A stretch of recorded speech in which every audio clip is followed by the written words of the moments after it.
Hello नमस्कार, काय कसं काय मजेत ना? मी पण मजेत. तुमच्या सगळ्यांचं आपल्या यूट्यूब चॅनलवरती खूप खूप स्वागत आहे. तर घरातलं आवरून ऑफिसमध्ये गेले, बसलेच होते तोपर्यंत थोड्या वेळाने लगेच कस्टमर आले. काम करायला घेतलं, रिक्वेस्ट टाकली आणि काम सुरू केलं. तर आधी कस्टमर्स कडून ज्वेलरी घेतो, तर त्या ज्वेलरीला मार्किंग करायचं असतं, म्हणजे BIS म्हणजेच गव्हर्नमेंटचं सील मारून द्यायचं असतं. तर ती हॉल मार्किंग करायची खूप मोठी प्रोसेस असते. तर आधी रिक्वेस्ट घ्यावी लागते, म्हणजे ज्वेलरीचं नाव काय आहे किंवा ज्वेलरीच्या शॉपचं नाव काय आहे, GST नंबर वगैरे सगळं. नंतर त्या ज्वेलरीमध्ये काय काय आहे, म्हणजेच रिंग आहे का, चेन्स आहे का, ब्रेसलेट्स आहेत का, तर अशा कोणत्या कॅटेगरीमध्ये आहेत ते सगळं कम्प्युटरमध्ये पुट करावं लागतं. नंतर त्या ज्वेलरीचं वेट किती आहे, पीस किती आहेत, एवढं सगळं काही प्रोसेस आहे, खूप प्रोसेस असते. तर मी रिक्वेस्ट टाकली आणि रिक्वेस्ट नंबर जनरेट केला. नंतर XRF करायला घेतलं. आता ही XRF मशीन म्हणजेच आपली एक्सरा मशीन टाईपच असते. आता हा असा पीस ठेवावा आणि नंतर पीस ठेवल्यावरती, म्हणजे तो ज्वेलरीचा पीस आहे,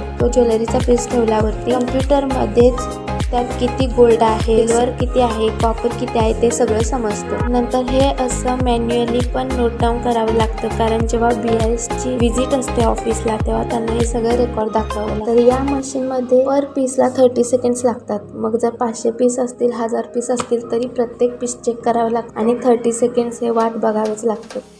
या सगळ्या प्रोसेसला जर मिनिमम पीस असतील तर 3 to 4 hours लागतात आणि जास्त पीस असले तर अख्खा दिवस जातो. तर काम आवरलं आणि घरी गेले आणि जेवणाच्या तयारीला लागले. तर आज जेवणात पुरी भाजी बनवायची होती. तर आधी बटाट्याची भाजी करायला घेतली. बटाट्याचे साल काढून कापून घेतले आणि नंतर 2 कांदे कापले. तेलात थोडे खाडे मसाले आणि जिरे कढीपत्त्याची फोडणी दिली आणि छान असं भाजून घेतलं आणि नंतर त्यात गरम मसाला, थोडंसं मीठ आणि थोडी चटणी आणि थोडं पाणी ओतून शिजून दिलं. नंतर कापून घेतलेले बटाटे ऍड केले आणि पाणी ओतून दिलं आणि थोडंसं शेंगदाण्याचं कूट पण टाकलं. वरून बारीक चिरून घेतलेली कोथिंबीर टाकली. कशी भाजी दिसतीये बघा, मस्त एकदम. भाजी शिजायला घातली आणि नंतर थोडे उरलेले कपडे होते ते धुवून घेतले आणि नंतर पुऱ्यांसाठी पीठ मळायला. पीठ मळून झालं आणि पटपट पुऱ्या लाटून दिल्या आणि मग मी तळायला घेतले. श्रीखंड आणायचं होतं पण भेटलंच नाही. इथे जास्त करून श्रीखंड भेटतच नाही. 1-2 दुकानात भेटतं आणि तिथे अवेलेबलच नव्हतं. पूर्ण मूड खराब झाला होता, पण असो, जेवण वगैरे छान झालं होतं. जेवलो आणि नंतर झोपी गेलो. आय होप तुम्हाला आजचा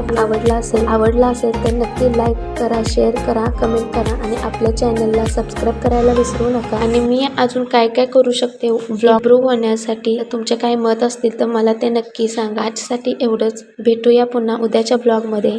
बाय, टेक केअर.